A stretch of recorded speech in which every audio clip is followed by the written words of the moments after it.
Hi guys, in at Paint Tech, we've been talking about obviously the Cleanshot. We've explained obviously why it's designed, what it does. There's also a lot of elements we like. One of the main things that we found over the time, especially with bigger jobs, and we found that we were doing a lot of ornate cornice work or even construction. What we found was the reach. We'd have like lighting trays, we'd have to get up onto something.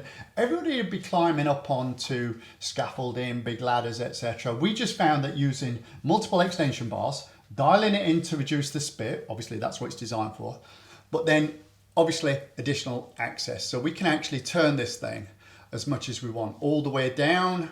We can come literally, if you notice, if this was an element here, we can go all the way around from the same point here.